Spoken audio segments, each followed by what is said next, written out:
setiap keluarga, saudara-saudari yang saya kasih di dalam nama Tuhan Yesus Kristus. Pada pagi ini 14 Jun 2020, saya mau mengungsikan firman Tuhan sebagai renungan singkat kita pada pagi hari ini yang terdapat di dalam surat Paulus kepada jemaat Korintus, yaitu dalam 2 Korintus 5 ayat 18 dan 19. Saya akan membacakan untuk kita.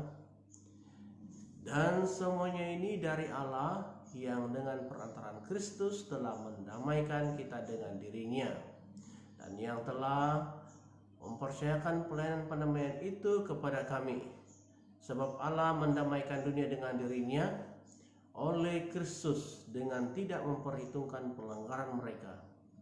Ia telah mempercayakan berita pendamaian itu kepada kami. Demikianlah kata nats firman Tuhan dalam 2 Korintus 5, 18 dan 19. Saudaraku yang saya kasihi dalam nama Yesus Kristus, dari ayat ini saya tarik satu tema yang singkat, itu berita dari pendamaian. Jadi saudaraku, siapakah di antara kita yang tidak senang kalau hidupnya sudah diperdamaikan, telah diperdamaikan dengan Allah? Yang maksud saya, hidupnya bukan lagi seperti yang dulu, tapi hidupnya sekarang sudah tidak terikat lagi dengan dosa-dosa, kejahatan. Hidup kita sudah menjadi ciptaan yang baru.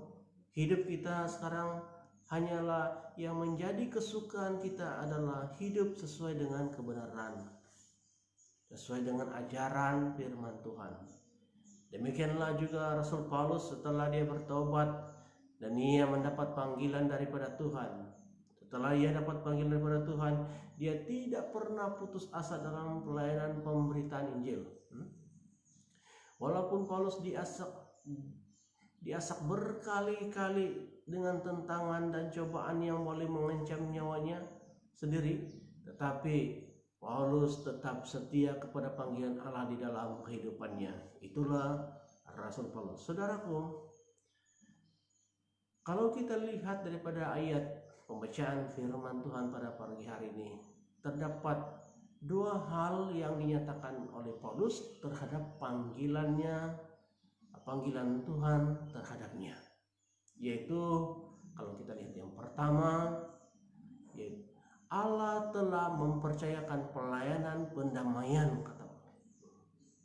Kata mempercayakan dalam teks asli Yunani disebut dontos, dari akar kata didomi yang berarti telah memberikan, mengizinkan, telah membagi-bagikan, telah mengangkat, telah menyerahkan tugas pelayanan kepada para rasul setelah mereka didamaikan dengan Allah. Lalu saya pikir demikian juga kita. Apabila kita sudah berdamai dengan Allah, bila kita sudah bertobat, bila kita sudah menjadi ciptaan yang baru, maka tugas yang lebih indah Tuhan percayakan, Tuhan berikan kepada kita, yaitu pelayanan pendamaian kepada jiwa-jiwa yang lain yang masih terhilang. Untuk tujuan apa? Yaitu supaya orang-orang yang belum mengenal, supaya orang-orang yang belum berdamai dengan Allah berubah, bertobat, dan mereka juga diselamatkan. Saudaraku yang berbahagia, yang kedua, Allah mempercayakan berita pendamaian. Nah, kata berita disebut logon atau logos, yang berarti perkataan, sabda, kabar baik atau pertanggungjawaban. Dan berita atau kabar baik itu hanya ada di dalam Yesus Kristus. Dan kita sebagai murid atau orang Kristen punya tanggung jawab dalam hal menyampaikan berita baik ini kepada dunia, supaya lebih banyak jiwa-jiwa mendengar Injil dan menerima Yesus Kristus sebagai Tuhan dan Juru Selamat mereka secara pribadi. Saudaraku, inilah juga hal yang telah dibuat oleh Rasul Paulus dan teman-temannya seperjuangan dalam pelayanan, yaitu pekerjaan, pekabaran, pemberitaan Injil. Dan seterusnya saudara, sesungguhnya kita juga mempunyai tugas yang sama dalam pelayanan ya. Selagi kita masih hidup, selagi kita masih ada kesempatan, selagi masih siang, kita perlu laksanakan tugas yang telah diberikan oleh Tuhan kita Yesus Kristus. Saudaraku, dalam nama Tuhan Yesus Kristus, lalu bagaimana respon kita terhadap firman Tuhan yang kita dengar sesingkat waktu ini pada pagi hari ini?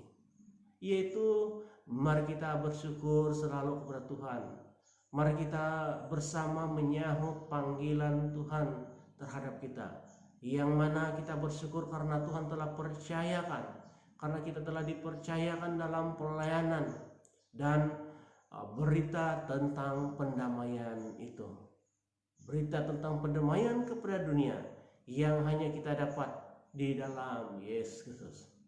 Sebab apa? Sebab ini adalah suatu panggilan yang sangat mulia di dalam kehidupan kita selagi kita masih di dunia ini. Akhir sekali saudara, terima kasih atas kesempatan pagi ini. Terima kasih karena kesetiaan kita dalam mendengar singkat renungan firman Tuhan. Dan saya ucapkan terima kasih, shalom, selamat berkarya, selamat hari Minggu, selamat beribadah di rumah masing-masing. Tuhan membuat Anda sukses, berjaya, dan berhasil, dan beruntung. Tetaplah hidupmu tetap setia kepada Tuhan. Tetaplah berjaga-jaga dan berdoa selalu kepada Tuhan. Tetaplah kita semangat di dalam melayani Tuhan. Terima kasih, Tuhan memberkati. Shalom dan puji Tuhan.